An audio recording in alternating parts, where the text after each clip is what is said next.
We're back with another Fabulous Life of Natalie. I'm your host, Natalie. Thank you for tuning in. Let me start off by apologizing that I was not here last week. I've been harassed in my inbox. I've been harassed at work. Everybody asking me, where have I been? Why haven't I posted? I just want to refresh your memory. Refresh the memory of those who work with me, because they should know that we had our first hurricane last week, Hurricane Ian.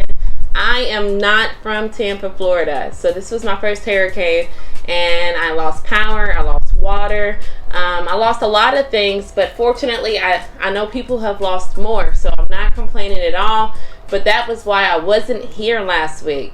We're going to be talking about a more heavy subject today, a more sensitive subject, traumatic events, and how to heal from traumatic events. If you watched my last couple episodes, you know they're right here, and I'll leave the description in the description box below. But I've had stories talking about how I was stalked, how I was harassed, how I had fatal attractions, how I, for some reason, attract, I don't want to say damaged people, but unhealed people who have not healed from their traumatic events. I'm not going to go into details in it, but I just feel like the universe somehow allows certain things to keep happening to you until you realize how to fix it. But that's going to be another subject for another day. Now, I previously, before taking psychology, would have thought people who come to me with these issues that they're crazy, they're strange, they're weird, and etc. And I'm sure you can agree with that. But psychology and taking psychology has made me realize that these people are acting this way because they've had certain traumatic events happen to them and they have not healed from it. Now, unfortunately, we can't choose or process how we handle traumatic things. So, how you handle a traumatic event may not affect me the same way. I may approach it a different way, but you have to realize that in order to heal from trauma, you have to first know what trauma is. So you have to first know what trauma looks like. Now, unhealed trauma can manifest into different things to the point that we think that's just who we are. It starts to become something as you think, oh, this happened since I've been young. This is who I am. This is part of my personality. Another key point is just because we've had a traumatic event happen that we might not actually recall where it comes from. So just like PTSD, those who have PTSD, some of them remember the exact time, the exact moment they encountered the traumatic experience from PTSD, but some of them have no reconciliation of where it came from. Here are 5 things that can manifest from unhealed traumatic experience. We have anxiety and depression. A lot of people think that it's just one or the other, but actually it could be both of them. Poor sleeping habits. If you had a traumatic event happen to you when you were asleep or at nighttime, most likely you may have horrible dreams. You won't be able to sleep at night. You're kind of afraid of the dark if you had a traumatic event happen to you at nighttime. People pleasing is also another thing that can stem from traumatic events. It might seem harmless, but the way that if you consider, if you had a abusive parent, you are always, let's say you're young, you had an abusive parent, you were always trying to be nice, to be the nice kid, not get in trouble. Yes, that's something innocent when you're younger, but once you stem into an adulthood, if you're always people pleasing and not setting boundaries, this is also the result of unhealed trauma. The purpose of memory is to take good memories, duplicate them. Let's say if you're getting a good feeling from something, to duplicate it. I get that from working out. Working out is proven to, boost your endorphins, the feel-good hormone.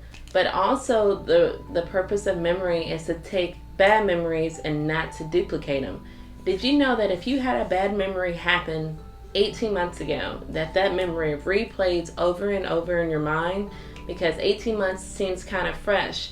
So when you duplicate a memory in your brain of a bad experience, that actually duplicates and replays over and over in your brain again.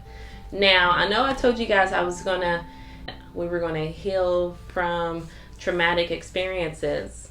In my opinion, I think a lot of people are still walking around or still roaming around duplicating unhealed traumatic events. Like, think about it. I cannot tell you how many notifications I get on a daily if someone goes into a McDonald's upset, goes behind the counter upset. I told you guys I've worked at McDonald's, yelled at me just because their order is wrong. I think people are behaving this way due to unhealed trauma.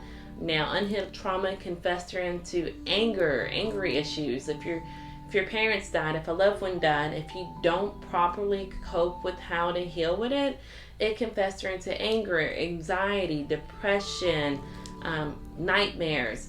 So I know I told you guys I was going to share with you how to heal from traumatic experiences. So let's get started with that. So the first thing you can do, and I know it sounds simple, but you have to acknowledge, hey, I don't know what's going on with me, but whenever this thing happens, I'm reacting negatively. If I feel like I'm in the right about something, I overtalk someone, I react with anger.